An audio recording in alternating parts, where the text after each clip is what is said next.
Bonjour à tous et bienvenue à l'église Elim. Donc nous allons commencer notre temps d'adoration, de louange dédié à notre Seigneur, parce que ce jour, c'est toujours une joie de célébrer sa bonté, sa grandeur à notre égard. Donc je demande à notre sœur Patricia qu'elle puisse remettre ces moments dans les mains du Seigneur. Seigneur de l'amour de Papa Saint, nous voulons te remercier ce matin, Seigneur mon Dieu, pour nous avoir conduits ici en ce lieu afin de te louer et de te célébrer, Seigneur mon Dieu. Nous te confions également nos frères et sœurs qui sont en route, Seigneur mon Dieu, ou alors qui sont distanciés. Seigneur de l'amour, que ta parole aujourd'hui puisse être notre nourriture, nous nourrir, nous fortifier, Seigneur mon Dieu. Faire compter en toi. Seigneur mon Dieu. Alléluia.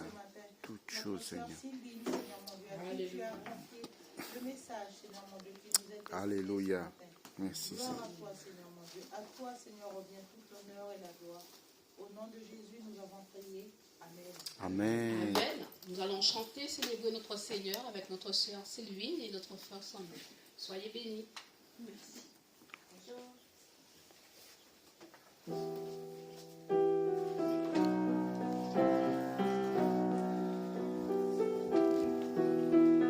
On va tous se lever pour louer notre Seigneur.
Agneau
merci pour cette liberté qu'on a maintenant de pouvoir t'appeler Père, Papa. Merci parce que grâce à ton sacrifice, nous pouvons vivre cette chose incroyable, inimaginable, que nous sommes assis dans les lieux célestes en toi, que nous avons un accès direct au Père, à toi, que nous pouvons t'appeler Papa. Quelle merveille, Seigneur, quelle merveille et quel privilège. Tellement merci. Et oui, nous aimerions que cet amour se répande, ce fleuve se répande sur toute la terre. Et que plein d'autres puissent goûter combien il est bon d'être avec toi. Combien tu guéris, combien tu répares, combien tu sauves nos vies, combien tu es toujours là. C'est notre prière, Papa. C'est notre prière, Père. Et encore tellement merci. Tellement merci. Amen.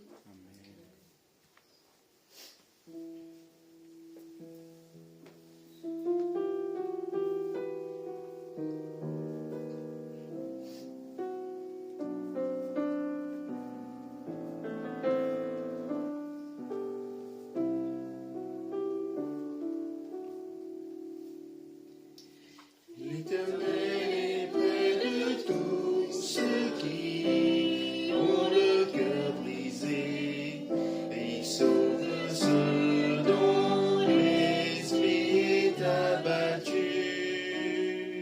Si quelqu'un est malheureux et prie, le Seigneur entend. Il s'approche et le prend dans le creux de ses mains. Il est près de moi, il connaît ma peine et voit mon cœur blessé, il entend ma voix, il se tient là, tout près de moi. Quand j'ai cherché l'Éternel, il a entendu ma voix, il m'a délivré de ce qui me faisait peur. Si je tourne les regards vers lui, je suis rassuré, et alors mon visage est rayonnant de joie, il est près de moi.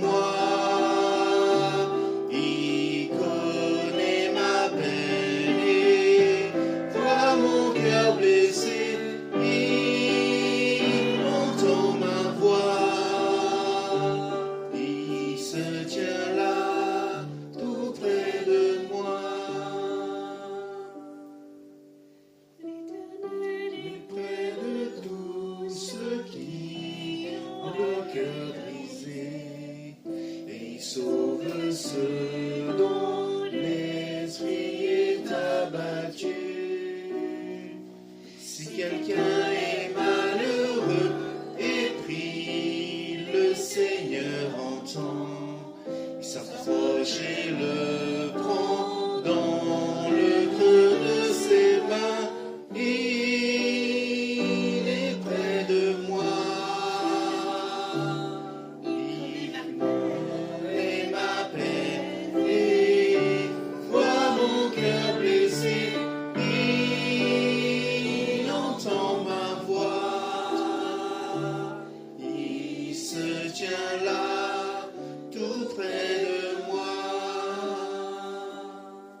maintenant, Seigneur, de chanter ce cantique, de sentir ta tendresse, ta douceur, de savoir que quand on est triste, quand on a du chagrin, Tu es près de nous, Seigneur. ouais, tu es près de nous. Si Jésus. Tu disais à ton prophète Osée que tu te tenais comme un père met sa joue, comme on met la joue contre la joue d'un bébé. Tu es ce Dieu tout-puissant qui a créé le ciel, la terre, les étoiles, qui peut anéantir l'univers en une parole. Oui, Seigneur. Et pourtant, tu es ce tendre Père qui met sa joue contre la mienne, contre la nôtre, à chacun, Oui, Seigneur. et qui se tient tout près, qui comprend nos chagrins. Qui connaît nos peines aussi, Seigneur. Merci, merci. Merci, Père.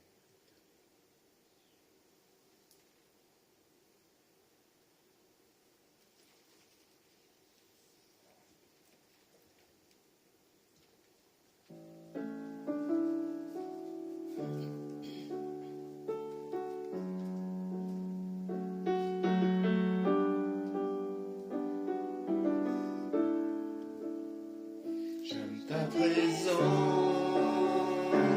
Jésus. J'aime ta présence, mon bien-aimé. J'aime ta présence, Jésus. J'aime ta présence, mon bien-aimé. Et ton amour est là, puissant infini. Ton amour est là, guérissant ma vie. Et ton amour est là, tout long de la croix. Ton amour est là, ravivant ma foi. J'aime ta présence, Jésus. J'aime ta présence, mon bien-aimé. J'aime ta présence, Jésus. J'aime ta présence, mon bien-aimé. Et ton esprit est là, c'est un consolateur. Ton esprit est là, libérant mon cœur. Et ton esprit est là, répandu sur terre. Ton esprit est là, relevant le Père. J'aime ta présence, Jésus. J'aime ta présence, mon bien-aimé. J'aime ta présence, Jésus. J'aime ta présence, mon bien-aimé. Ton amour est là, puissant infini. Ton amour est là, guérissant ma vie. Et ton amour est là, coulant de la croix. Ton amour est là, ravivant ma foi. J'aime ta présence, Jésus. J'aime ta présence, mon bien-aimé. J'aime ta présence, Jésus. J'aime ta présence, mon bien-aimé.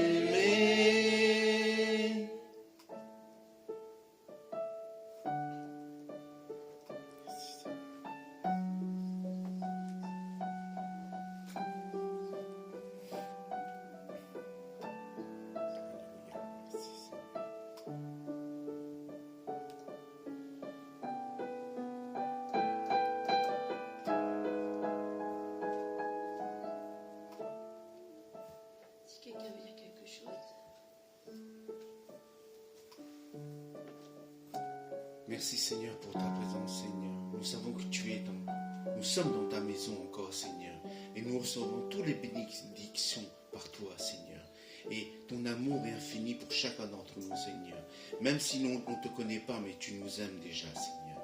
Seigneur, vraiment, Seigneur, qu'on puisse être des lumières vivantes pour toi, Seigneur. Qu'on puisse témoigner de ta parole, de ton amour pour toutes les personnes qui ne te connaissent pas, Seigneur. Merci encore pour ton amour. Alléluia, alléluia. Amen.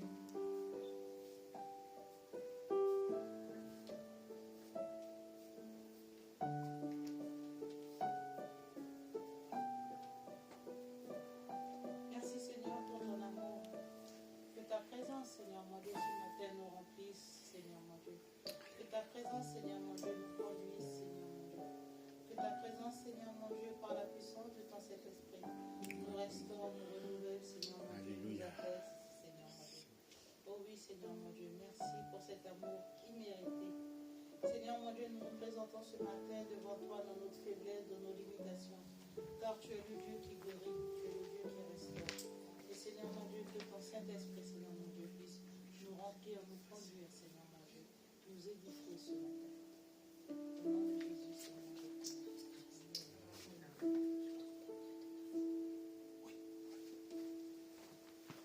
Merci pour ta paix, merci pour ta guérison divine. Merci Seigneur, parce que toi seul mérite nos louanges, nos reconnaissances, notre adoration, Père éternel. Sois loué, sois adoré pour qui tu es, Seigneur. Merci Jésus. Amen. Amen.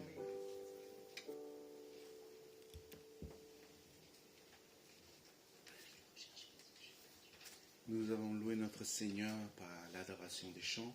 Maintenant, c'est le moment de louer notre Seigneur par les offrandes. Jésus nous a appris à donner de son temps. Lui, il a donné sa vie pour nous. Donc, c'est rien par rapport à ce que nous lui donnons. Voilà. Nous donnons avec joie, avec gratitude. Donc, on va rechanter le premier chant. Et je demande à la personne à l'accueil de passer dans les rangs si vous avez quelque chose à donner pour le royaume de Dieu. Soyez bénis. Torrent d'amour.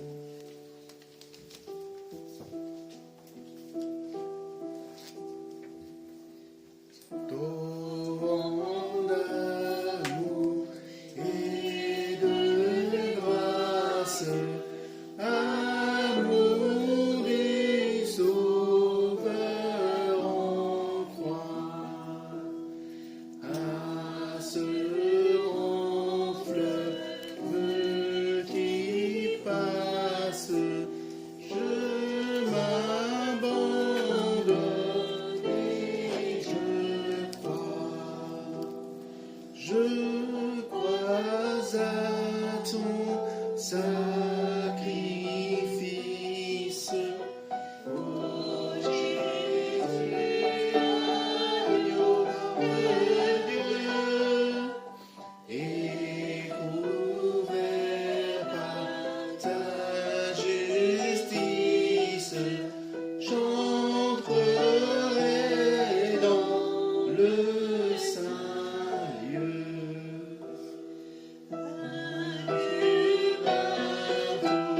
Se répande ce fleuve à la grande voix, que tout l'univers entende l'appel qui vient de la croix. Je crois à ton sacrifice, ô Jésus, agneau de Dieu, et couvert par ta justice, j'entrerai dans le saint lieu. Alléluia. Nous allons prier pour les offrandes. Merci Seigneur parce que tu es amour et cet torrent d'amour tu le déverses pour chacun d'entre nous Seigneur. Seigneur, je te demande de bénir Seigneur ceux qui ont pu donner pour ton royaume Seigneur et que tu aides ceux qui n'ont pas pu donner par la suite Seigneur. Et aussi, tu veux qu'on donne avec joie, sans contrainte, parce que tu n'as pas besoin de nous. Tu as besoin de notre cœur, Seigneur.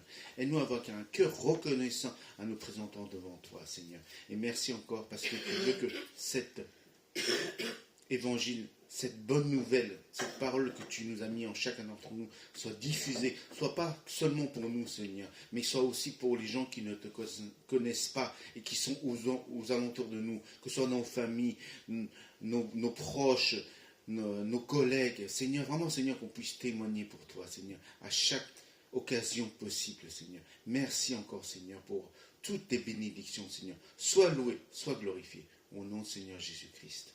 Amen.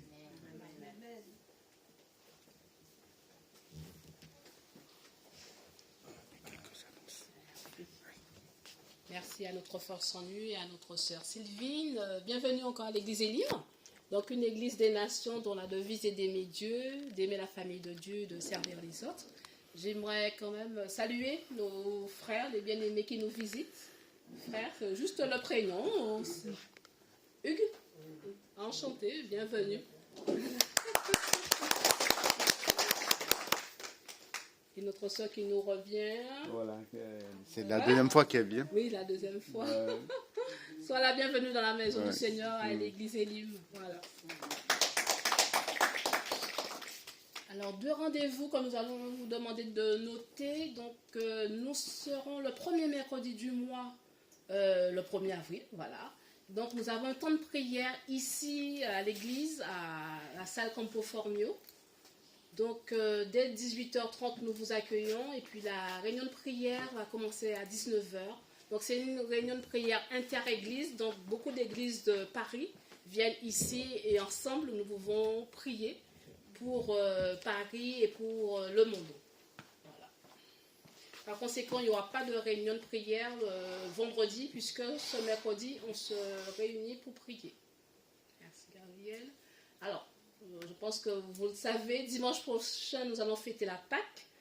Donc, on vous invite aussi à l'église d'apporter quelque chose afin que nous puissions célébrer ensemble la Pâque après le culte. Donc, c'est le moment aussi d'inviter un collègue, des amis, des voisins pour célébrer ensemble la Pâque et qu'ils puissent donner toute cette connaissance de la parole de Dieu, de savoir le sacrifice de Jésus et pourquoi nous chrétiens, nous célébrons la Pâque qui prouve bien que Jésus est vivant et il est ressuscité. Voilà. Donc n'oubliez pas dimanche prochain à faire des invitations aussi, amener quelque chose afin que nous puissions partager ensemble pour célébrer la Pâque. Sucré ou salé? Oui, sucré ou salé, comme disait le frère Chanu, donc tout est bienvenu pour partager dans l'amour fraternel des uns des autres. Donc nous allons passer, merci Gabriel, au temps d'échange avec notre sœur Sylvine. Voilà. Soyez bénis. Merci. S'il vous plaît, on va dire le 1er avril, vous n'avez pas noté, vous avez 18h30. 1er avril.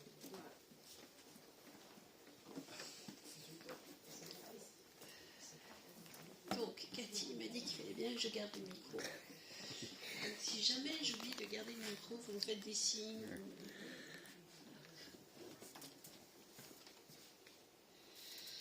Bon, moi je viens d'avoir une bonne grippe là, pour la deuxième fois. Je crois qu'à chaque fois que je viens à Nîmes, je suis malade, donc il doit y avoir quelque chose. Mais vraiment Dieu est bon, parce qu'il y a 2 jours, mon mari voulait m'emmener à l'hôpital pour faire une radio des poumons, tellement ça ronflait dans ma poitrine. Et là, ça va, je tousse encore un peu, j'ai encore un peu le nez bouché, j'ai plus de fièvre. Donc, merci Seigneur. Déjà, tu as pu chanter, c'est déjà très bien, béni. Vous m'avez bien aidé aussi. Mais comme je suis un peu fatiguée, je vais vous mettre au travail, je suis désolée. Alors, aujourd'hui, on va parler du pardon. Mais la dernière fois, on avait parlé de la colère. Est-ce que quelqu'un peut dire quelque chose qui l'a touché, qui l'a impacté l'an dernier sur la dernière fois sur la colère? Par un petit rappel, parce qu'en plus, il y en a parmi nous qui n'étaient pas là. Donc, Nathalie, tu veux dire quelque chose Sur la colère, sur la colère? Qu'est-ce que tu as compris? je dirais que le sketch. Tu as retenu que quoi? Le sketch. Ah, que le sketch, ouais. C'est pour ça qu'on va refaire un sketch, parce que c'est ce qu'on retient le mieux. Moi j'ai entendu qu'on avait... Je te laisse passer le micro. Oui. On peut se mettre en colère, mais voilà, il y a des moments, comment dire, même dans la Bible, Dieu se met en colère. Donc c'est pas bon, mais après, je pense que c'est... Avant, j'ai toujours pensé que la colère, c'était pas bon. C'était comme un péché. Mais quand on lit l'Ancien Testament, bon, voilà, on peut se mettre en colère, mais bon, pas colère, je veux dire... on peut comment dire, exprimer colère dans les gestes, mais je veux dire, c'est après qu'on peut se dégager de ce... En fait, il ne faut pas être refouler les amertumes, mais il faut les sortir et après, on se sent beaucoup plus léger. Oui, vas-y. On a vu aussi que c'est la colère une émotion qu'on doit accepter en soi. Et c'est en acceptant ce moment de colère et c'est ce qui est pas bon, c'est la façon dont on l'exprime. La façon de l'exprimer. Envers les autres, ouais. Et on a vu aussi ce qui pouvait causer la colère chez nous, des différentes parties, des différentes blessures qu'il peut y avoir aussi. Et comment aussi le ramener par rapport à Dieu, pour qu'il puisse nous guérir si c'est des colères qui... En fait, la colère, on avait vu que la colère, c'est un indicateur en fait. C'est une émotion, donc la colère en soi, ressentir de la colère, c'est pas un péché, c'est ni bon ni mauvais. C'est un indicateur très utile qui sert à nous indiquer qu'on vient de vivre quelque chose d'injuste. Donc on a aussi un sentiment d'impuissance. Quand on se sent impuissant face à quelque chose, on peut se sentir en colère. Et donc ressentir de la colère, c'est pas une mauvaise chose en soi, au contraire, c'est quelque chose que Dieu nous a donné. J'avais dit que c'est un peu comme le clignotant rouge, enfin le voyant rouge dans une voiture. C'est pas une mauvaise chose d'avoir le voyant rouge qui s'allume. Mais si on n'en tient pas compte, on casse le moteur. Et donc la colère, c'est quelque chose d'utile, mais ce qui peut être bon ou mauvais, c'est qu'est-ce qu'on en fait. Alors, est-ce que vous vous rappelez l'espace qu'on a et des manières saines d'exprimer sa colère?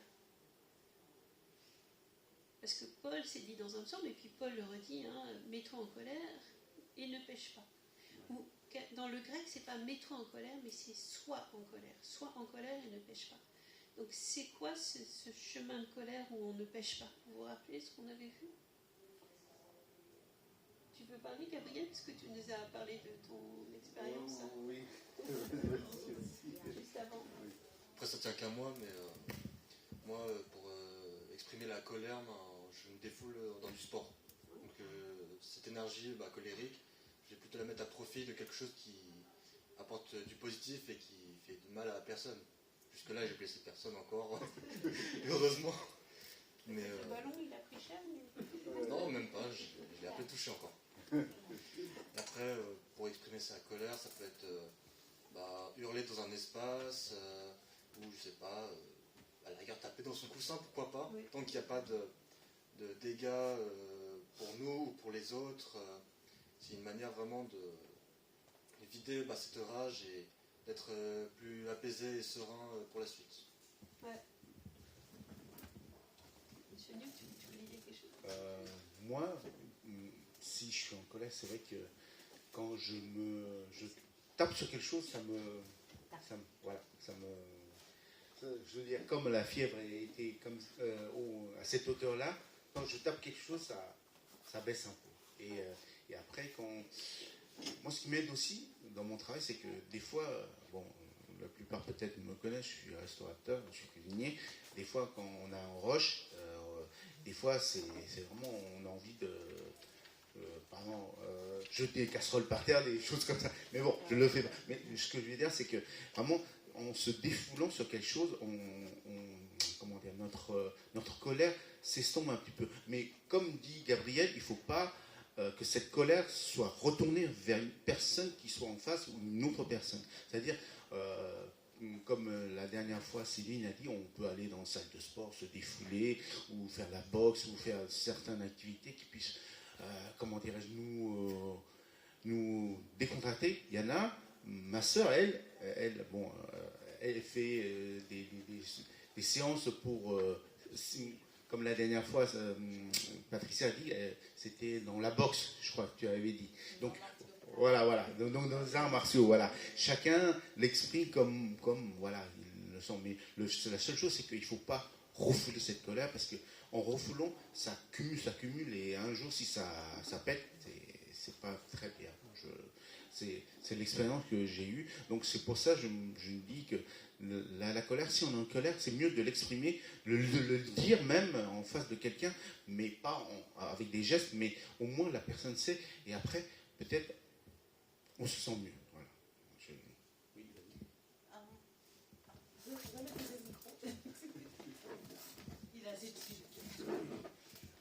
Moi, ce que j'avais retenu la dernière fois qui m'avait marqué, c'était Sylvie avait parlé des 6 types d'émotions, les émotions principales et les émotions secondaires.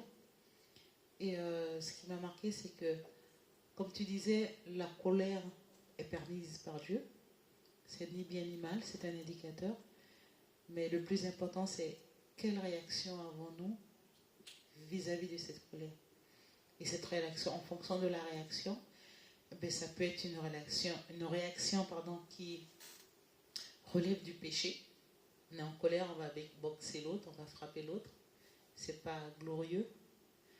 Ou alors on peut avoir une colère saine.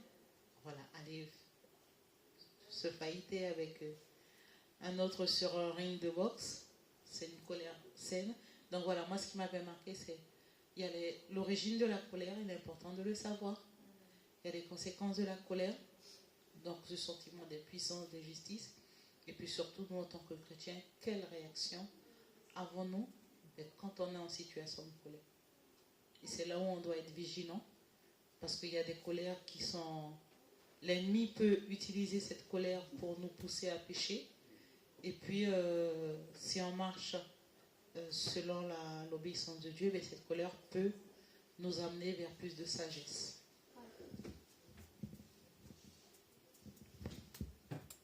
Il y a ce que dit Paul, hein, mettez-vous en colère et ne péchez pas. Que le soleil ne se couche pas sur votre irritation. On a vu qu'il y avait 2 sens possibles.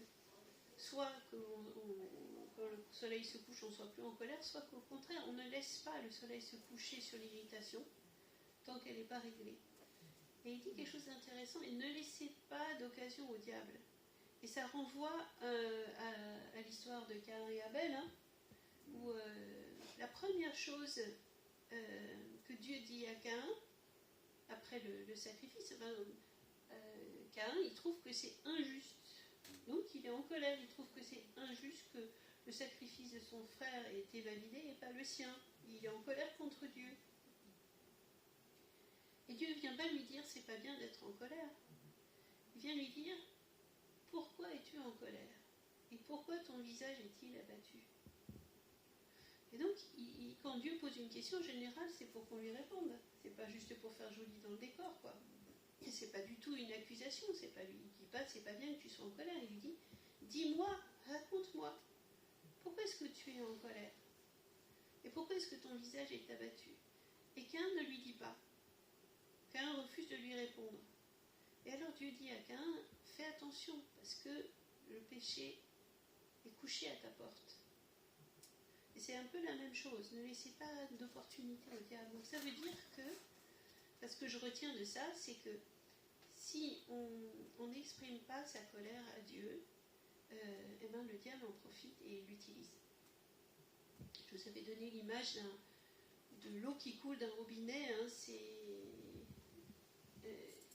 la colère, c'est un peu comme ça, hein, c'est une énergie. D'ailleurs, tu vois, chez nous, tu dis, ça fait du bien de se défouler, parce que la colère, c'est énormément d'énergie. Donc, si on met le pouce sous le robinet d'eau, ben, qu'est-ce qui se passe? Ça va gicler de partout. l'eau ne va pas s'arrêter de couler, mais ça va gicler de partout. Et ça va gicler sur quoi? Ben, ça va gicler sur nos proches, ça va gicler sur nos enfants, ça va gicler sur notre conjoint, ça va gicler sur les employés du restaurant, ça va gicler sur les frères et sœurs dans l'église. C'est un tempérament colérique en général, c'est que on met le pouce sur l'eau et ça gicle partout. Et là, ça fait d'énormes dégâts.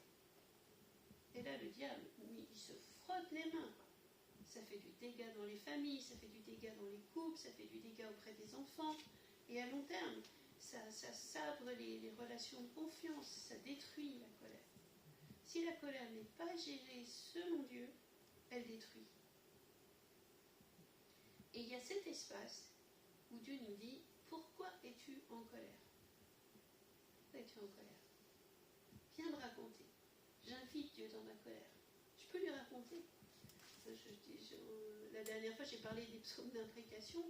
La plupart des pasteurs ne savent pas trop quoi faire avec ça parce que c'est quand même violent, quoi. Que mes ennemis soient détruits, qu'ils soient transpercés de flèches, qu'ils tombent dans des fosses profondes, que leur malédiction du ciel s'abatte sur eux. Enfin, c'est terrible, quoi. Ils prennent cher. Et puis à la fin, il finit le Seigneur est ma haute forteresse, mon berger, mon refuge. Voilà, c'est sorti, et puis c'est bon. Donc il y a vraiment cette place pour la colère, et puis la colère, le fait de se sentir en colère parce que les choses sont injustes, c'est un excellent moteur pour agir contre l'injustice. Une fois que c'est bien géré, on a vu aussi que la colère qui n'est pas exprimée aux autres, parce qu'on peut avoir des pressions sociales très très fortes. Par exemple, moi dans la famille, il est hors de question que je me mette en colère. Hein. Et du coup, on retourne la colère contre soi-même. Donc on développe des tics, des tocs, Cathy avait parlé de névrose, on retourne la colère contre soi-même et c'est pas terrible non plus, Dieu n'est pas d'accord avec ça. Ça va? Ça vous aide un peu? Alors, aujourd'hui, on va continuer avec le pardon, et j'ai mis le pardon à la suite de la colère. Pardon. Comment dire, je vous ai écouté avec beaucoup d'attention, même ceux qui ont les intervenants ou les intervenantes. Et je n'ai pas participé la fois dernière, comment dire, à ce thème, la colère. C'est vrai que la colère, c'est une émotion très négative. C'est une émotion très négative. Et je crois que, quelles que soient les circonstances où la colère se déclenche, il y a plusieurs types de colère. Et la colère peut entraîner des conséquences très graves. Donc en amont, je crois que très tôt, il faut savoir et maîtriser, comment dire, les émotions qui ont créé ce type de colère. La maîtrise de soi, c'est important. C'est ça, hein, c'est ça la maîtrise de soi. C'est vrai qu'il ne faut pas être impulsif. Et parfois, dans les réactions, on s'oublie. Et on peut avoir des propos vraiment très blessants. Comment dire, c'est aussi une conséquence de la colère, ou même avoir des réactions physiques et qui peuvent laisser des traces. Donc la colère... De la violence. De la violence, oui, de la violence physique, de la violence verbale aussi. Donc la colère, je crois que ça détruit aussi. Ah oui. Et c'est tôt ou tard qu'on s'aperçoit, comment dire, des conséquences. Donc je crois qu'en amont, il faut qu'il y ait plus de conscience. Oui. Et celui qui est en colère, en général, les gens qui sont colériques, c'est comme un volcan ou, je sais pas, une bouteille de coca secouée, quoi. Donc on enlève le bouchon, la colère sort, et puis après, ouf, la pression est descendue, et puis ils se sentent mieux. Ils se disent, ah mais voilà, ça y est. Et puis voilà, je me sens mieux, et en général, ils ne voient pas la vague de destruction qu'ils ont semée autour d'eux. Ils n'en sont pas conscients, ils ne le voient pas. J'ai constaté ça chez beaucoup de gens colériques. Oui, moi j'ai dit ça, mais c'était pas grave. Bien, j'ai dit ça, mais je le pensais pas.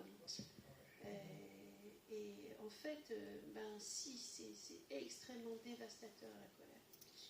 Donc ressentir de la colère, c'est normal, mais c'est naturel. C'est naturel, mais je pense que quand on est colérique, la maîtrise de soi, c'est apprendre à avoir ce petit temps. Il y a la respiration aussi. Où je sens la moutarde monter au nez, on dit en français.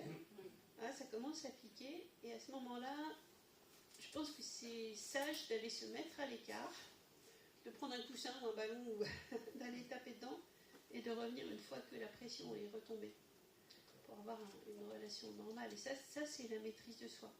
Ou d'aller crier à Dieu, il m'énerve. Et chez les enfants, c'est souvent ça. Hein. Il y a un moment où...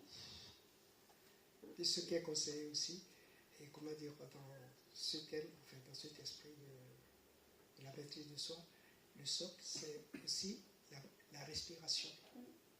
C'est le socle, la respiration. Oui, c'est ça, juste. Donc, Respire. respiration, calmement. Et ça vous permet d'atténuer, comment dire, tout ce qui est événement extérieur. Parce qu'il y a des événements soi-même qu'on peut contrôler, mais les événements extérieurs, on ne peut pas. Donc, la capacité, c'est l'adaptation. Et on n'a pas de contrôle sur notre émotion. Ouais. On ne peut pas contrôler nos émotions. Par contre, on peut avoir un contrôle sur les pensées qui nous amènent à ces émotions. Oui.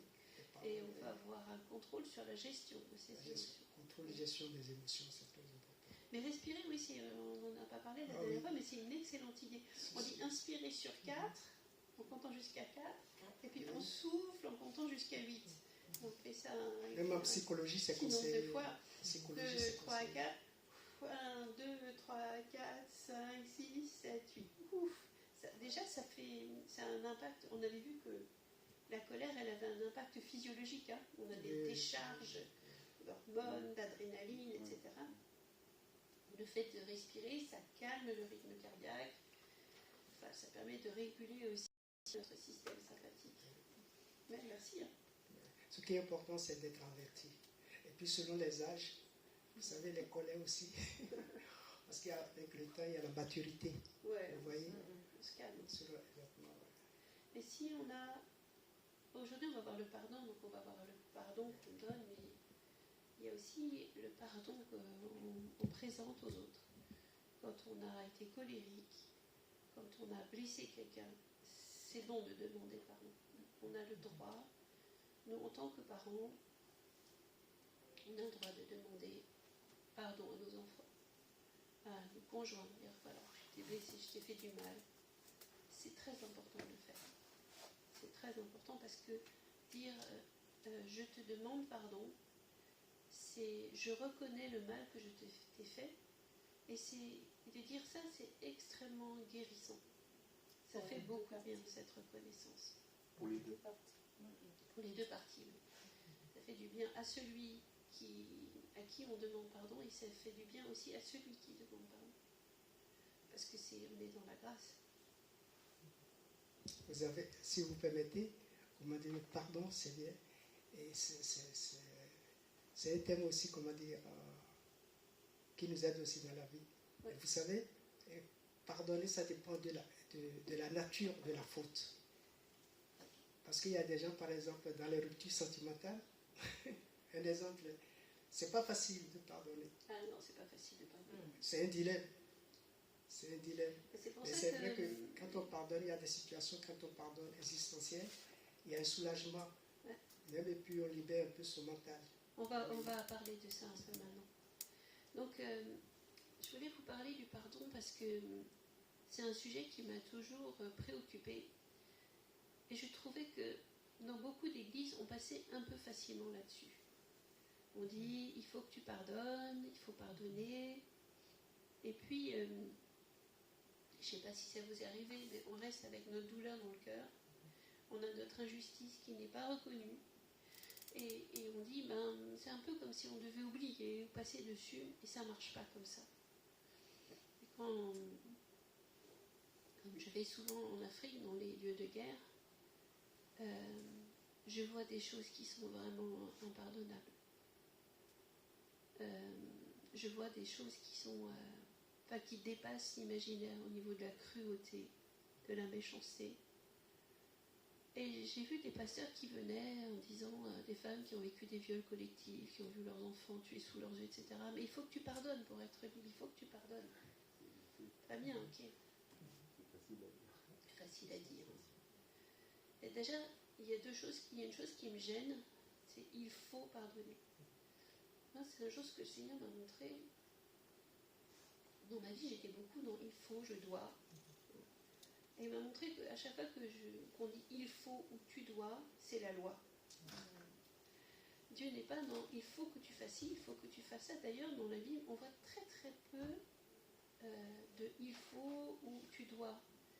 Il fallait que le Fils de l'homme souffrit ces choses et qu'il entra dans sa gloire. C'est le seul il faut que j'ai relevé. Par contre, Dieu nous invite à faire des choses, ce qui est très différent. C'est-à-dire qu'il ne dit pas il faut ou tu dois, il dit tu peux, je peux t'aider, tu es invité à faire ça.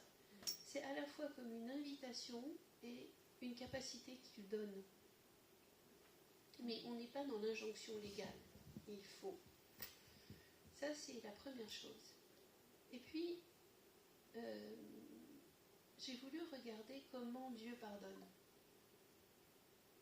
Comment il fait, Dieu, pour pardonner. Et j'ai remarqué des choses. Comme on a pris un peu de temps au début, on ne va pas faire le sketch que j'avais prévu, mais ce que je vous ai mis, c'est déjà, le pardon, ça n'est pas excuser. Quand on excuse quelqu'un, on dit « Ah oui, mais il a des circonstances atténuantes. » Dieu ne fait pas ça, hein. Dieu ne nous les excuse pas.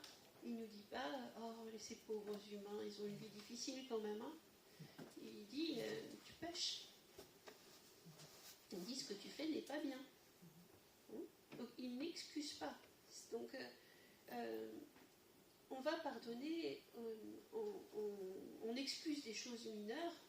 Je ne sais pas si votre fils a renversé sa soupe par terre, on ne va pas le pardonner pour ça. Par contre, les choses graves, on les pardonne. On n'excuse pas. Pardonner n'a rien à voir avec excuser. Pardonner aussi, on fait trop souvent la confusion. J'ai entendu une fois quelqu'un qui disait quand on a pardonné quelqu'un, on le prend dans les bras. Non. Quand vous avez vécu un viol collectif, vous n'allez pas prendre vos abuseurs dans les bras, hein, ni ceux qui ont tué vos enfants, mais vous pouvez pardonner. Donc il y a une confusion entre la réconciliation et le pardon. La réconciliation, c'est autre chose. Le pardon, ça n'est pas se réconcilier. Le pardon, ça me libère moi. La réconciliation, c'est une question de relation, de qualité de relation qui est réparée. Si l'autre en face ne me demande jamais pardon, il ne peut pas y avoir de réconciliation. D'ailleurs, Dieu ne le fait pas. Si on ne confesse pas nos péchés à Dieu, et si on ne lui demande pas pardon, il n'est pas réconcilié avec nous. Paul dit, mais réconciliez-vous avec Dieu. Il parle à des chrétiens. C'est quoi, réconciliez-vous avec Dieu? Vous avez ce ministère de la réconciliation. C'est-à-dire que je dois confesser mes fautes. Celui qui confesse ses péchés et les abandonne obtiendra miséricorde. Et la réconciliation, c'est là-dessus. Confesser ses fautes et puis changer de comportement. Parce qu'il y a des gens qui sont des spécialistes pour demander pardon, hein, et puis qui recommencent exactement la même chose le lendemain matin. On voit beaucoup ça dans la violence conjugale. « Oh, mais ma chérie, je te demande pardon, je regrette, j'aurais jamais dû faire ça. » Puis 2 jours après, c'est reparti. Donc, la réconciliation, c'est je reconnais ce que j'ai fait du mal, et je me repens, c'est-à-dire que je change de comportement envers l'autre. Et puis la troisième chose, c'est réparer les conséquences éventuellement. Parce que quand j'ai détruit la vie de quelqu'un et que je m'en lave les mains, je dis ok, ben voilà, j'ai changé, j'ai fait ça. Oui, mais les conséquences dans la vie de l'autre, parfois, il faut les prendre en charge aussi. Et ça, souvent, c'est la justice qui s'en charge. Mais ça fait partie. Donc, il ne peut pas y avoir de réconciliation dans les familles ou dans l'église ou si je ne demande pas pardon et si je ne change pas de comportement. Il peut y avoir du pardon, on peut avoir pardonné à l'autre, mais il ne peut pas y avoir de réconciliation, de rétablissement d'une relation intime, confiante. Hein. Ça va? Voilà. Alors, voilà, je vous dis que Dieu peut nous avoir pardonné si nous avons cru au sacrifice de son Fils, mais nous ne sommes pas forcément réconciliés avec lui. Parce que pour être réconcilié avec Dieu, il faut faire cette démarche de la sanctification. Dieu ne nous demande pas d'être parfait. Hein. Il sait que nous sommes poussière et qu'on est imparfait. Mais il nous demande au moins de nous mettre en route et de voir notre bonne volonté pour être sur un chemin de transformation. Voilà. Et donc, on va quand même peut-être faire ce sketch parce que c'est important. On va prendre Matthieu 18. Je vais vous lire l'histoire de Matthieu 18 et je vais vous demander, parce que c'est quelque chose qui m'a beaucoup inspiré dans la compréhension du pardon.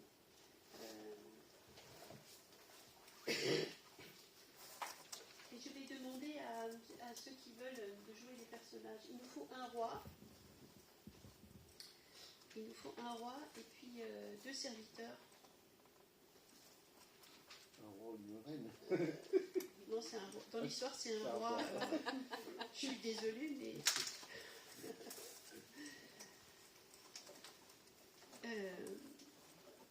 Tu veux faire le roi chez nous? Tu te mets sur ton trône ici. Ok. Je prends la chaise. Il nous faut 2 serviteurs et puis il nous faut aussi un serviteur qui va aller chercher le deuxième serviteur. Donc il nous faut 1, 2, 3, 4 personnages.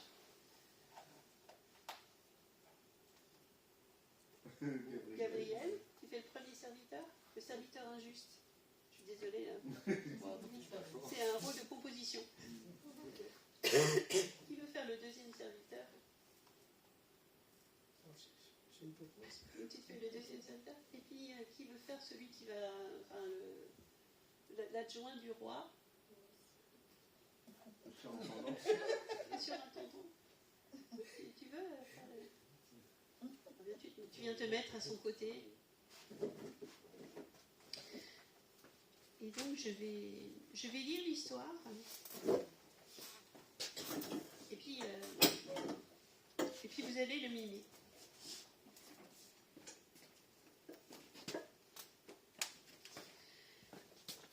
Il en est du royaume de Dieu comme d'un roi qui voulut régler... Mon serviteur, il doit être debout devant moi, pas assis. Déjà assis derrière toi.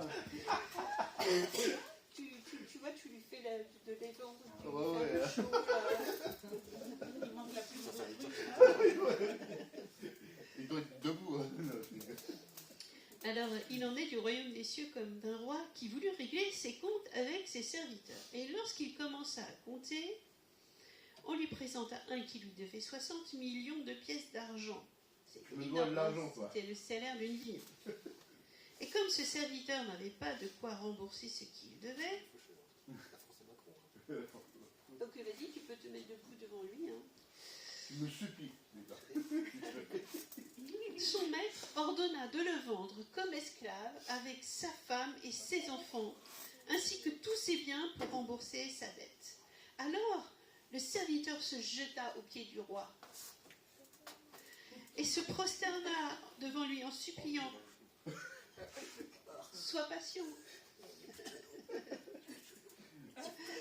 sois patient envers moi, je te rembourserai tout. » Et pris de pitié pour lui, son maître le renvoya libre, après lui avoir remis toute sa dette. C'est là que le deuxième serviteur passe en se promenant tranquillement dans le coin. À peine sorti, ce serviteur rencontra un de ses compagnons de service. Tu vois, Gabriel, tu tombes dessus, là. Il te rencontre. Qui lui devait 100 pièces d'argent. Il le saisit à la gorge. Donc c'est à toi de le... Il le saisit à la gorge. Il le saisit à la gorge en criant « Paie-moi ce que tu me dois !» Son compagnon se jeta à ses pieds et le supplia. Il a aussi mal au genou.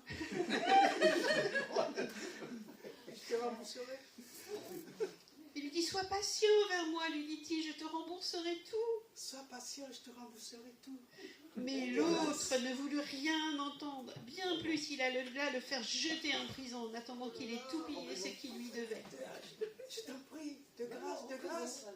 Allez, en prison. Je vais crever.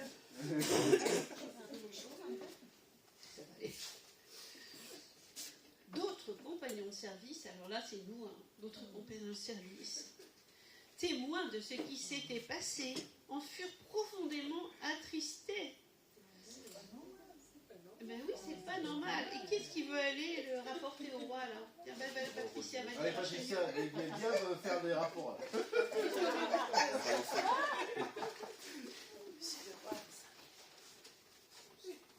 Et ils allaient raconter toute l'affaire à leur maître.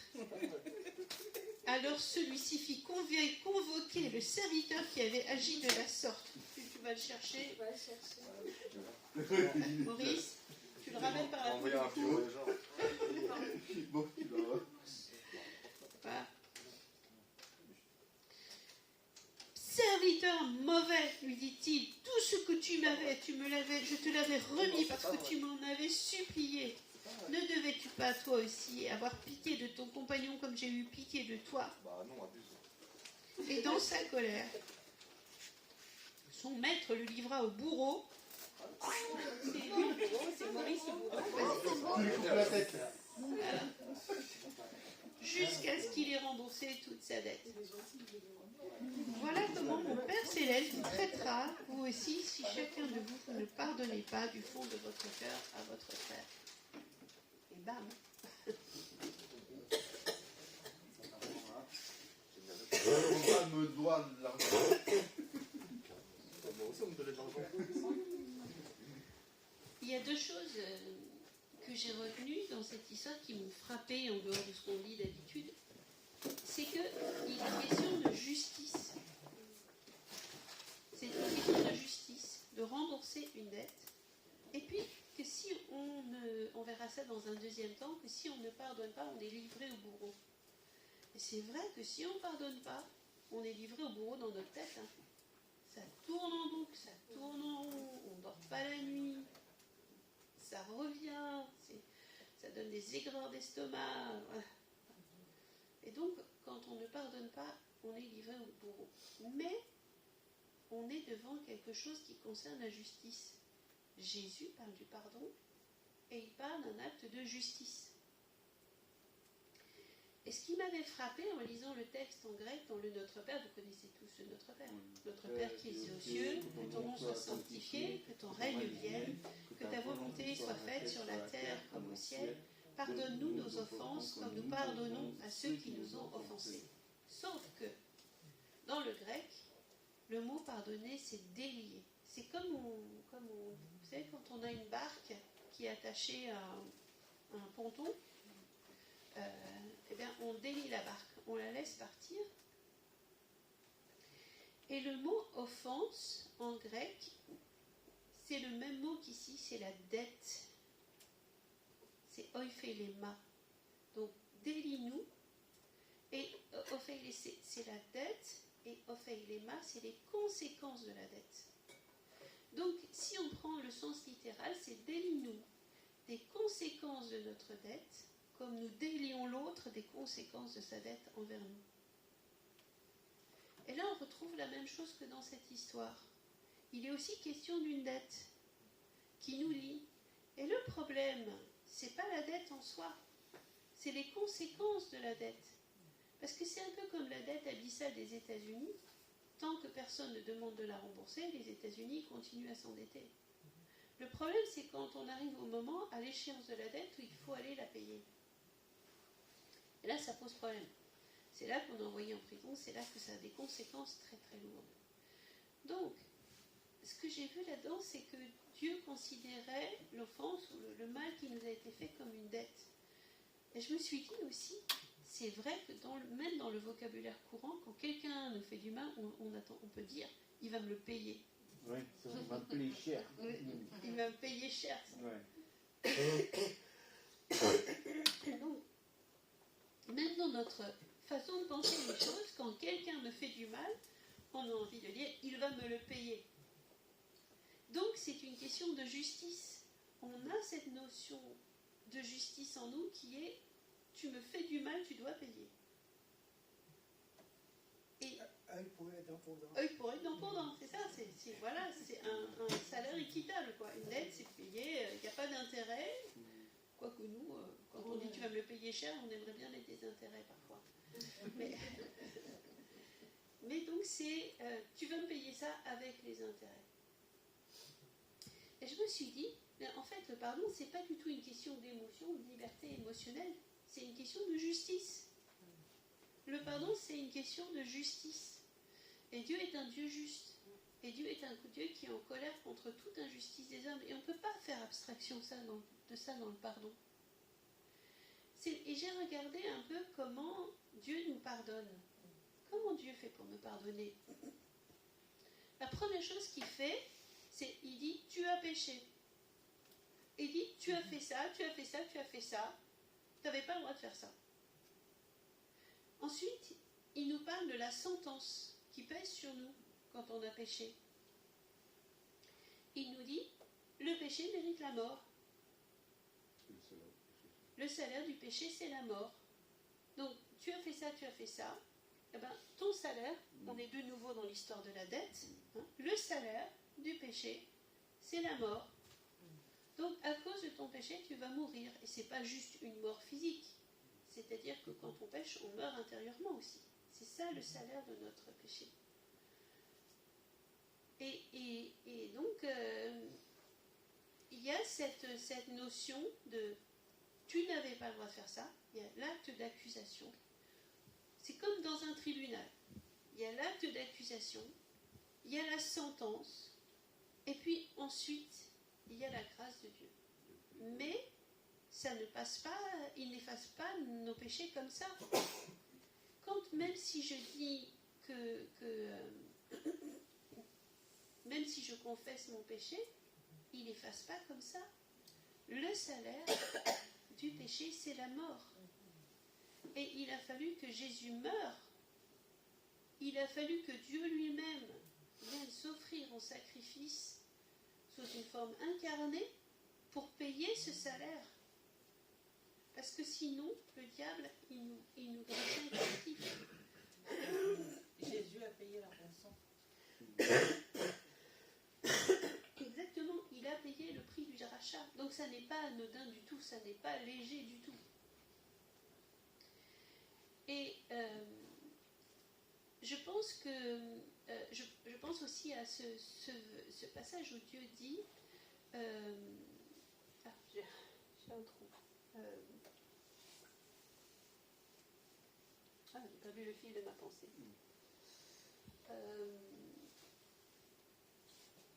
Oui, donc il y a les conséquences de notre péché, c'est la mort. Et il y a aussi ce passage où Dieu dit il ne tient pas le coupable pour innocent. On dit souvent cherchez le royaume de Dieu et sa justice, et toutes choses vous seront données par-dessus. On dit cherchez le royaume de Dieu et sa justice. Et sa justice. Dieu est un Dieu juste. Dieu est un Dieu juste qui prend la mesure des crimes, qui prend la mesure des offenses qui nous ont été faites. Ça n'est pas léger pour lui.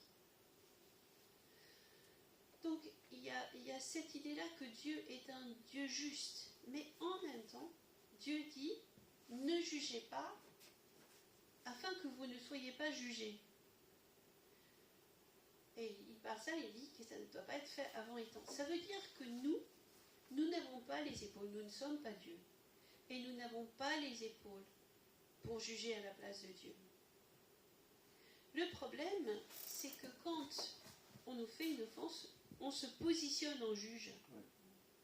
On juge l'autre. C'est-à-dire, c'est quoi juger? C'est pas dire ce que tu m'as fait n'est pas bien. C'est qu'on décide de l'application de la sentence. Et ça ne nous appartient pas. Ça, c'est Dieu seul et juste. Il dit, à moi la justice. À moi la rétribution. À moi, ça ne t'appartient pas. C'est à moi. C'est moi, Dieu seul, qui vais décider en son temps de la manière dont je vais juger cette personne. Et en fait, quand on ne pardonne pas, c'est ce fardeau-là qu'on porte sur nos épaules. Et nous, on est juste tout petits humains, on n'a pas les épaules pour ça. Et tant qu'on le garde sur nos épaules, ça tourne dans nos têtes, on est livré au bourreau. Et en fait, je crois que le pardon, c'est ça, se délier de ça. Donc,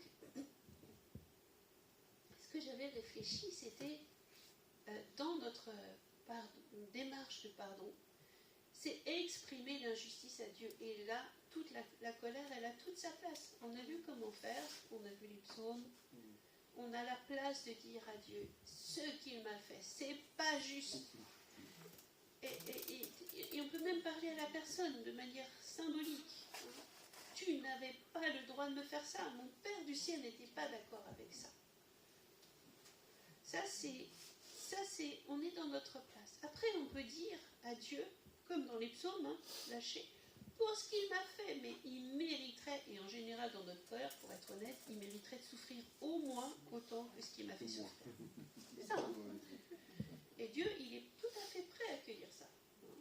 On voit David qui s'est les dents cassées, qui tombe dans une fosse, qui... Voilà. Donc, et Dieu, à aucun moment, Dieu ne condamne David d'avoir dit ça. Tu mériterais d'être malheureux toute ta vie, tu mériterais quand on vit une trahison sentimentale, mais tu mériterais de périr tout seul dans un trou isolé, que plus jamais une fille ne te parle ou un garçon ne te parle, ne t'adresse la parole. Tu mériterais d'être frappé comme tu m'as frappé, tu mériterais d'être humilié comme tu m'as humilié, tu mériterais de crever sur place. Parfois on peut avoir des expressions très violentes, mais ça, on peut le dire devant Dieu. De toute façon, il connaît le fond de notre cœur, donc c'est pas la peine de tricher, c'est pas la peine de faire semblant. On peut vraiment vider ça devant le Seigneur. Mais après, une fois qu'on a fait ça, on remet la justice à Dieu. On se décharge de ça, on se délie, on coupe le fil. C'est ce fil de la dette, là, on le coupe. On remet ça, on dit Seigneur, je te remets ça. Tout ça là, tout le mal qui m'a fait, tout ce que j'ai demandé, je m'en décharge, c'est toi qui t'en occupes. Et c'est ça en fait le pardon, c'est le moment où je me décharge de ça, où je renonce à être juge. Et je lui fais confiance, parce qu'il est écrit que Dieu est un Dieu juste, qui juge justement, et qui ne tient pas le coupable pour innocent.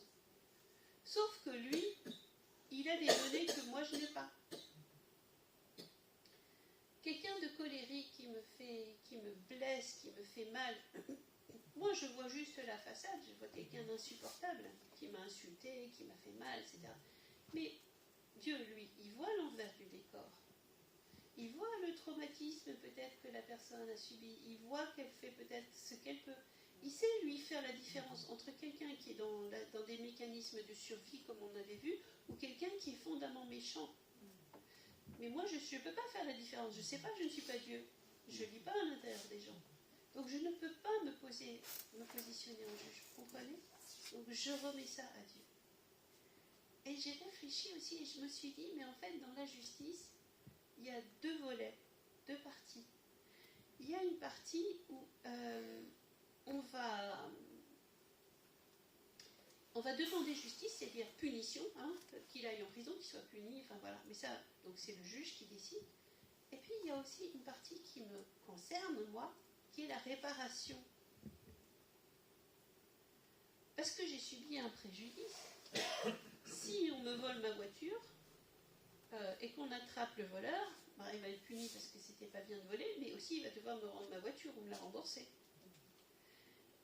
Et on a le droit de demander au Seigneur que me soit rendu ce qui m'a été volé, que me soit rendu ma joie, que me soit rendu les années perdues, que me soit rendu ma pureté, que me soit rendu ma capacité de vivre, que me soit rendu ce qui m'a été volé.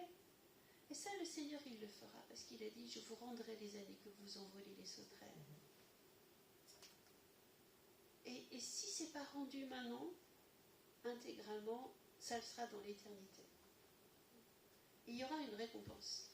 Dieu est un Dieu juste. Il nous rendra tout ce qui nous a été volé sur terre. Trop bon ça. Mais pour qu'il puisse faire ça, il faut lui remettre la justice à lui.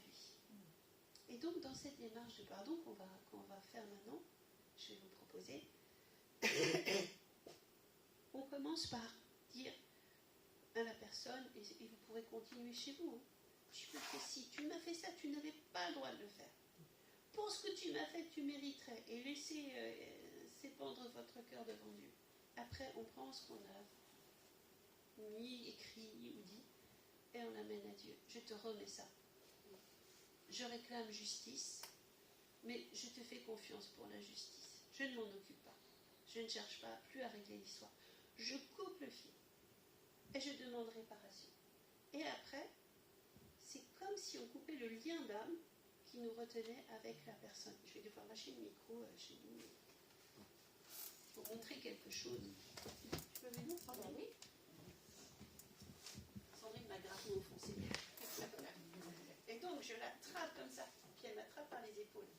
Et tant que je n'ai pas pardonné, et on danse une danse à deux comme ça, on est en train de s'empoigner mutuellement, et on reste attaché. Et je ne suis pas libre. Tant que je lui en veux, je suis accrochée à elle.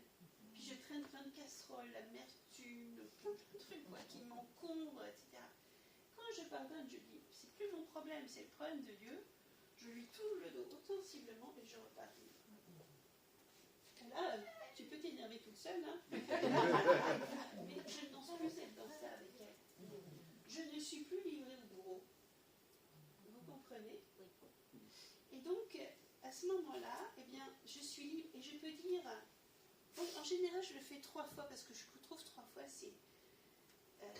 Sandrine, je coupe le lien d'âme entre toi et moi au nom de Jésus. Je prends l'épée de justice. Je coupe ce lien qui nous attachait. Hein, entre toi qui m'as offensé et moi, je coupe ce lien. Je te rends ta liberté. Ta vie ne me regarde pas. Sinon, je suis dans la toute-puissance. Si j'essaye de changer l'autre, je suis dans la toute-puissance. Si même Dieu ne le fait pas, de quel droit moi j'ai le droit de changer l'autre? Donc, je te rends ta liberté. Et moi, je reprends la mienne. Et je fais 3 fois. Je coupe le lien d'âme entre toi et moi. Je te rends ta liberté. Et moi, là, on respire aussi. Je reprends la mienne. Je coupe le lien d'âme au nom de Jésus entre toi et moi. Je te rends ta liberté. Et je reprends la mienne. Et je suis libre. Vous comprenez? Ça, c'est la première étape du pardon. C'est juste, je remets la justice à Dieu. Mais Dieu va plus loin. Tu peux t'asseoir. Merci. Je vais reprendre le micro du coup. Mais des fois, moi, par contre, des fois, on peut savoir. Là, on a fait le schéma. Tu avais quelque chose contre moi, mais moi, pas forcément, ni rien du tout. Oui. Des fois, c'est ta propre forteresse que, par exemple, les conducteurs, les automobilistes, ils s'insultent entre eux, etc. Il y en a un qui part très loin, puis l'autre, il est dans sa forteresse. On ne va pas laisser traverser, gna gna gna gna gna. Et ça, c'est quelque chose c'est pour ça que ça, cette rancœur, cette amertume, ça pourrait être un autre sujet, l'amertume. Là, on est juste sur le pardon. C'est un peu une première étape. Et donc, il y a une deuxième étape à ça, j'ai remarqué. C'est Jésus sur la croix. Vous vous rappelez ce qu'il dit? Pardonne-leur, ouais. ils ne savent pas ce qu'ils font. Jésus ne dit pas « je vous pardonne ». Je crois qu'à ce moment-là, la souffrance est telle qu'il en appelle au Père. Père, pardonne-leur. Et c'est un peu comme une deuxième étape. Et on oublie souvent la fin parce qu'ils ne savent pas ce qu'ils font. C'est-à-dire que ceux qui savent ce qu'ils font ne sont pas concernés par ça. Donc, je peux demander à Dieu de pardonner quelqu'un. Et là, le pardon, c'est un peu comme un chemin. Hein. On ne règle pas tout d'un coup. On va avancer étape après étape. On va attendre d'être prêt et Dieu ne nous force pas. Il va à notre rythme. Mais surtout quand c'est parmi nos proches ou des gens... Est-ce que vraiment il était conscient de ce qu'il faisait? Je pense à la colère dans les familles, par exemple. Est-ce que mon père ou ma mère était vraiment conscient de qu'il me faisait autant de mal? Pas sûr. Par contre, il y a des gens qui sont vraiment méchants. Hein. Je vous assure que j'ai rencontré des gens qui savaient parfaitement qu'ils faisaient souffrir les autres, qui y prenaient plaisir. Donc ceux-là ne sont pas concernés, puisqu'ils savent ce qu'ils font. Ils sont conscients de ce qu'ils font. Les gens qui servent Satan, ils savent très bien qu'ils détruisent, et c'est un choix intentionnel, défini, libre qu'ils ont fait. Ce n'est pas rapport à quelque chose, il n'y a pas un motif. Et il y a des gens qui aiment faire le mal. Hein. Naturellement. Ah oui. Il y a des gens qui ont fait des pactes avec le diable et qui travaille à faire le mal aux autres. Donc, je crois que le Saint-Esprit nous donne le discernement. Est-ce que la personne qui m'a... J'écoute le Saint-Esprit dans mon cœur. Seigneur, est-ce que tu me dis, la personne qui m'a fait mal, est-ce qu'elle savait vraiment ce qu'elle faisait ou pas? Et le Seigneur vous dira. Et donc, vous avez ce pouvoir, et c'est là qu'on n'est plus victime. Vous avez ce pouvoir de dire à Dieu, Seigneur, je te demande de lui pardonner. C'est fort, ça. C'est beaucoup plus parce que se délier soi-même, c'est une chose, mais demander à Dieu de pardonner l'autre, c'est comme si on choisissait d'enlever sa dette. C'est ce que fait Jésus. Il enlève notre dette. Et il y a ce passage qui dit, ce que vous lirez dans le ciel sera lié sur la terre, ce que vous délierez sur la terre sera délié dans le ciel.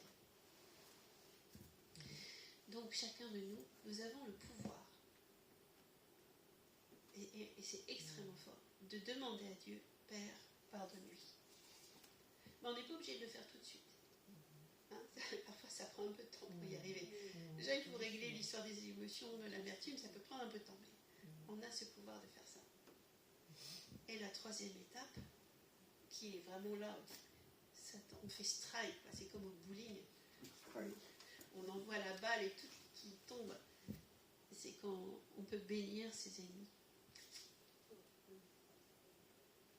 Bénissez ceux qui vous maudissent et qui vous persécutent.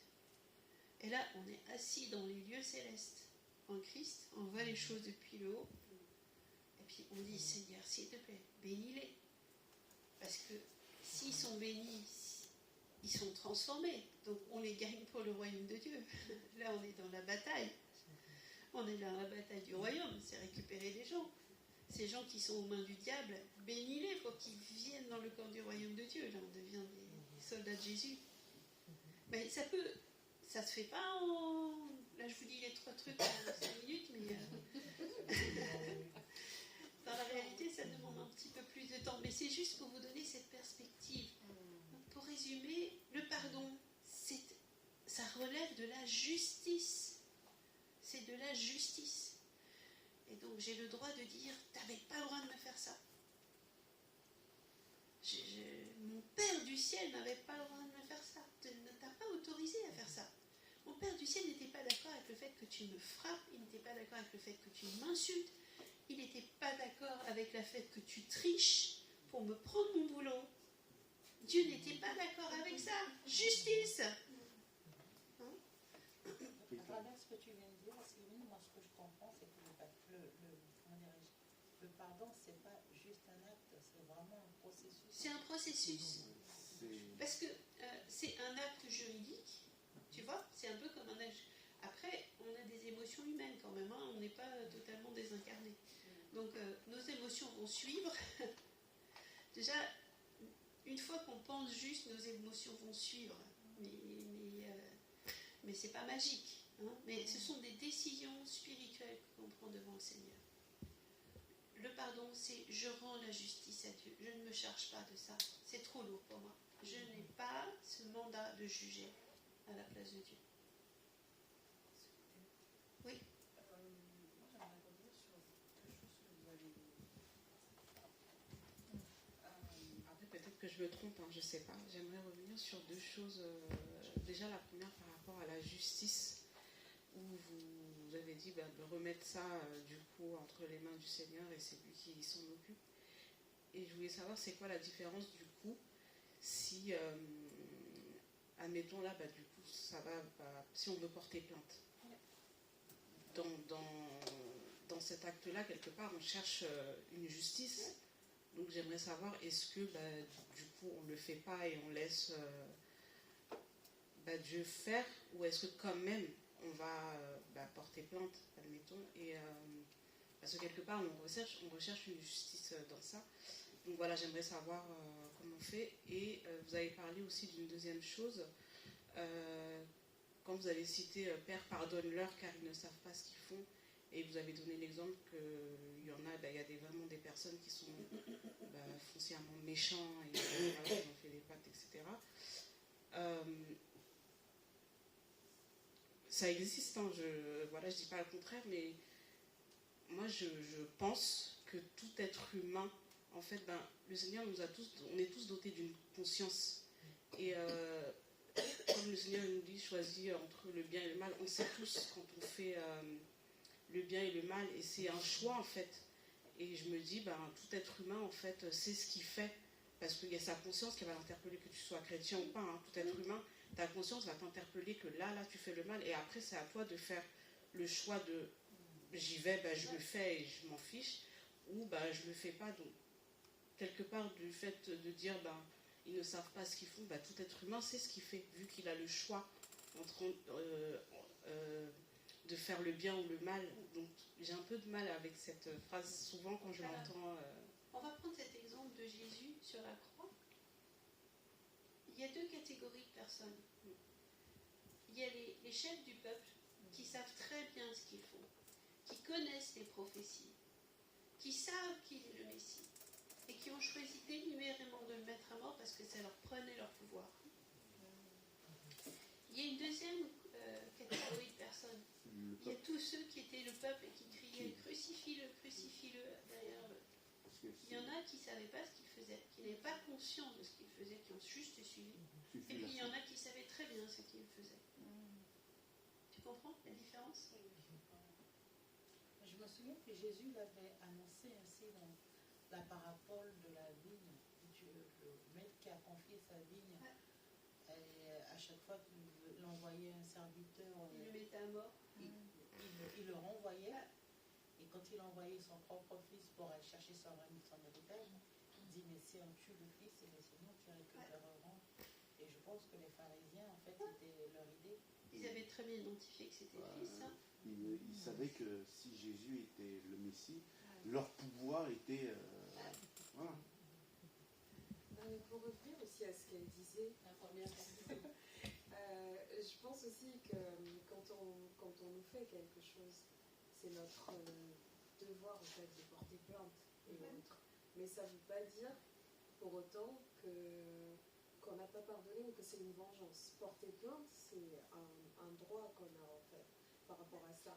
Maintenant, le fait de laisser la justice faire et prendre sa sanction, faire sa sanction et le respecter, c'est un peu comme ce qu'elle disait de tout remettre à Dieu et Dieu fait sa justice. Dieu fera justice. Voilà. Mais dans le fait de porter plainte, par exemple, c'est une protection. C'est une protection du droit français. Si tu te fais battre par ton mari, tu as le droit d'aller porter plainte pour être protégé, parce que c'est la fonction de l'État de te protéger. Tu as le droit aussi d'aller de dire à ton pasteur, ou à mon mari me maltraite, ma femme me maltraite, enfin, je sais pas. On a le droit de le dire. Et en plus, ça ne protège pas que nous, ça protège aussi les autres. Voilà, parce que si c'est un meurtrier... Ça, c'est la deuxième dimension, parce que quelqu'un qui est violent, en général, c'est rare que ça s'arrête à une seule personne. Oui, Hein. C'est un mode de comportement. Hein. Je prends l'exemple là d'une jeune femme en Afrique. Elle a été violée par son pasteur. Vous l'avez dit, je crois. Et donc, moi, je lui dis, va porter plainte. Va porter plainte. Parce que, va porter plainte au niveau de l'Église. Alors, au niveau de l'Église, c'est terrible. Parce qu'ils m'ont dit, tu veux qu'on te donne quoi pour te taire? Oh là là. Mais au niveau de l'État, ça ne se passera pas comme ça. Au moins, voilà, elle n'est encore pas assez bien pour y aller, parce que ça demande beaucoup d'efforts aussi. Hein. Mais moi, je la soutiendrai dans cette perspective. Parce que cet homme-là, s'il a fait sur une personne, en général, il le fera sur d'autres. Si personne ne l'arrête, il va recommencer. Mais c'est ça. Souvent, ces personnes-là, elles jouent sur justement cette peur. Cette peur d'être exposée, parce que la personne a vécu cette première souffrance de se faire violer, et l'exposer sur la voie publique. C'est une humiliation, c'est la honte. Traverser la souvent on dit que...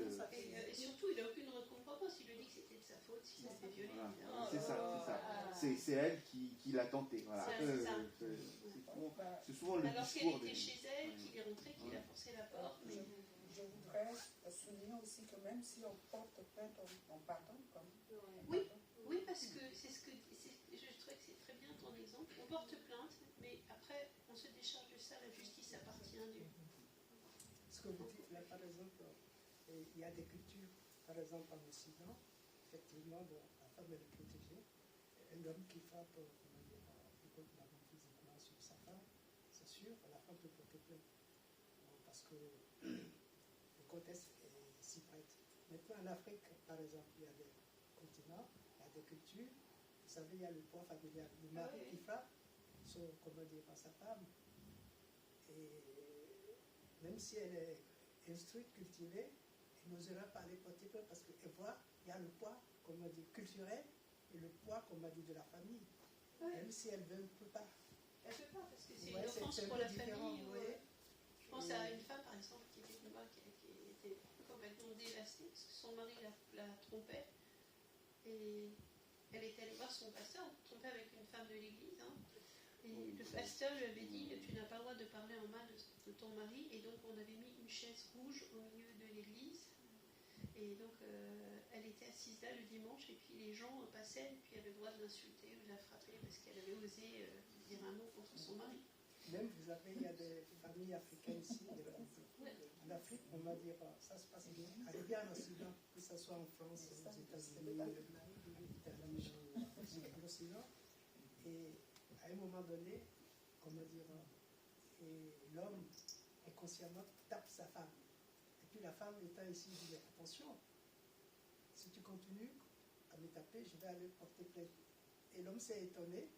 Il s'est trouvé qu'à un moment donné, l'homme il a récidivé. Et la femme est partie porter plainte. Oui, vous voyez ce que ça fait comme tollé? Il y a une chose que dans le livre d'Amos, il est parlé, Dieu dit, j'ai mis un fil à plomb en Israël. Le fil à plomb, c'est la parole de Dieu. Et quelles que soient nos cultures, si on va en Chine, si on va en Afrique, si on va en Europe, dans toutes nos cultures, il y a des choses qui sont déviantes par rapport au royaume de Dieu, à la parole de Dieu. Dans telle culture, c'est telle chose, dans telle autre culture, c'est telle autre, dans une troisième culture, ça va être encore autre chose. Mais on a ce fil à plomb. J'ai mis un fil à plomb en Israël. Et notre repère, c'est pas les cultures, c'est pas les pratiques culturelles, c'est qu'est-ce que dit Dieu. Si vous voulez, si on rentre, il faut segmenter. Si on rentre dans la culture, admettons, une obédience religieuse, d'accord. On a une autre option, on voit les choses autrement. Mais quand on rentre dans un autre segment culturel, c'est-à-dire autochtone en Afrique, d'une ethnie donnée, la vision a changé. Oui, mais moi je parle dans les églises. C'est-à-dire nous, dans les églises, on est responsable dessus. On ne peut pas changer la culture d'un pays. On ne va pas changer la culture de la France. Mais nous, dans notre comportement, dans les églises, au moins, on est ce fil à plomb. C'est notre seul repère. Parce que sinon, on va dévier. J'ai dépassé de 5 minutes.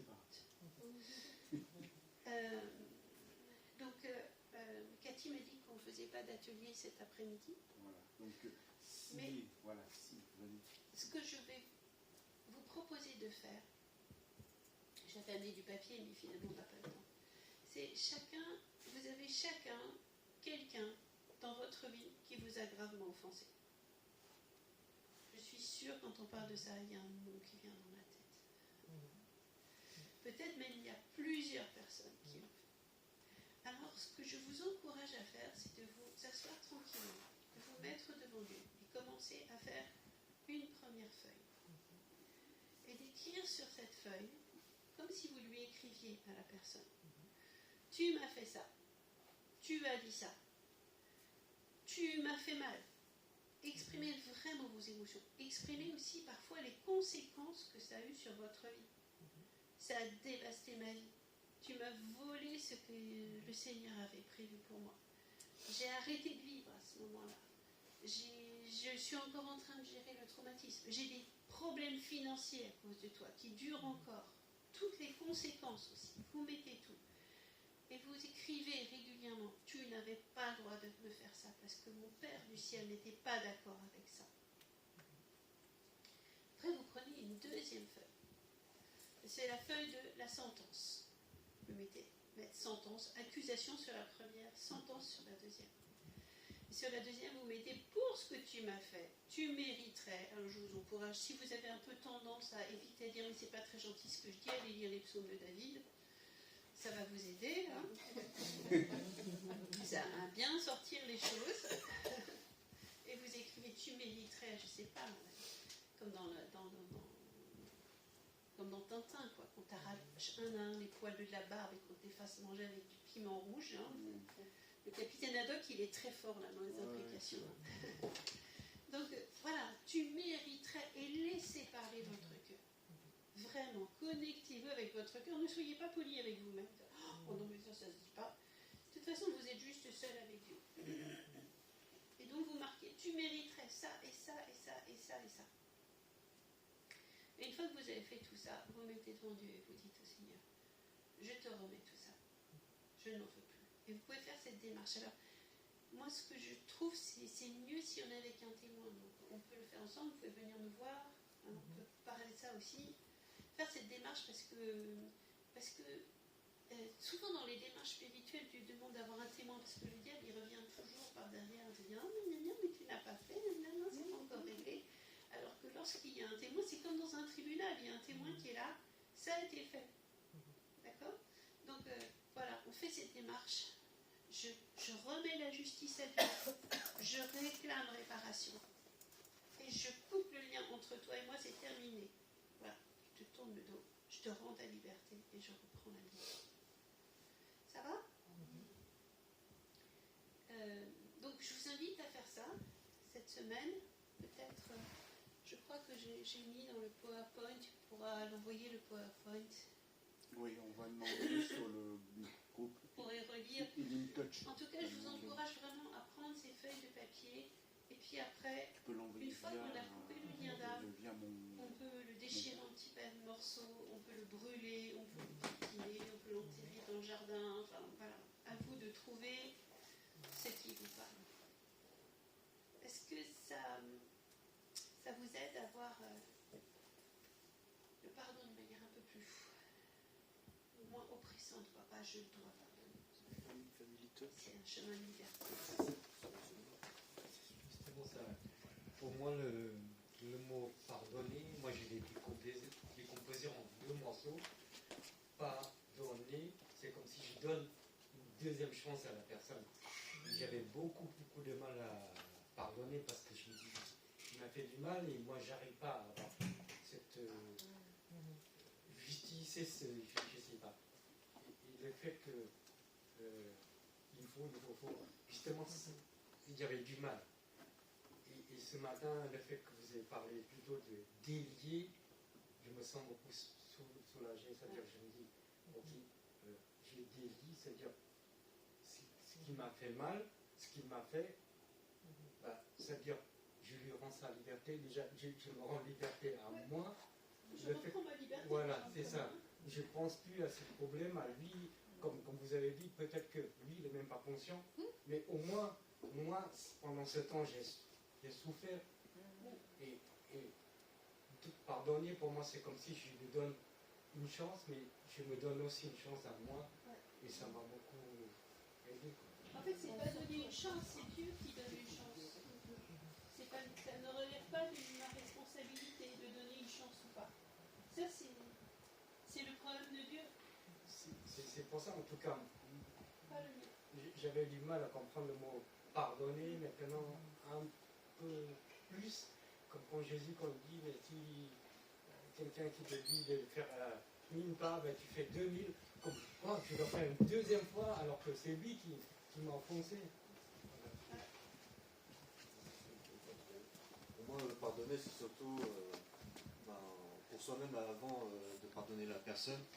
C'est avant tout être en paix avec soi, de enterrer ce côté négatif, on va dire. Et pour moi, c'est pardonner la personne, c'est-à-dire après.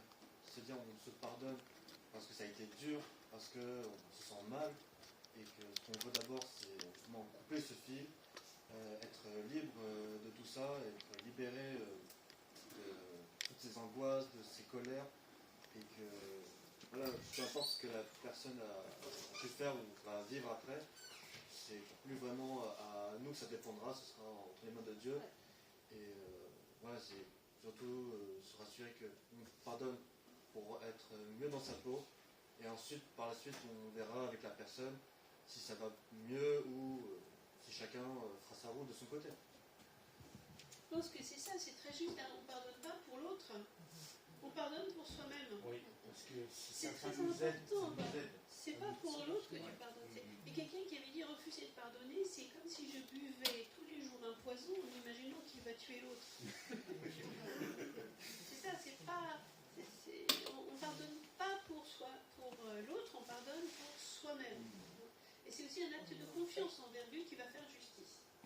Il y a autre chose qui me vient à l'esprit, là je vais vous laisser parler aussi, mais j'ai vu plein de gens qui gardaient une espèce de forme de culpabilité, souvent quand il y a eu des abus, des comportements très abusifs, qui gardent une certaine culpabilité envers leur agresseur ou leur abuseur et qui continuent à prier pour lui. Pendant des années. Bon, alors quand vous faites cette démarche, vous priez une fois, Dieu n'est pas sourd, hein, et en général il a une bonne mémoire. Donc voilà, vous dites Seigneur, je dépose cette prière envers la personne qui m'a fait du mal. Voilà, tu t'en souviens bien, mais voilà, je délie, je coupe le lien, je ne reste pas attachée par une espèce de culpabilité de la prière. Je coupe, et Dieu n'est pas sourd, et vous pouvez lui faire confiance. Et peut-être qu'après un certain temps de guérison, on pourra revenir là-dessus et bénir, mais d'abord prenez le temps de guérir. Tu veux dire quelque chose? Oui, je crois.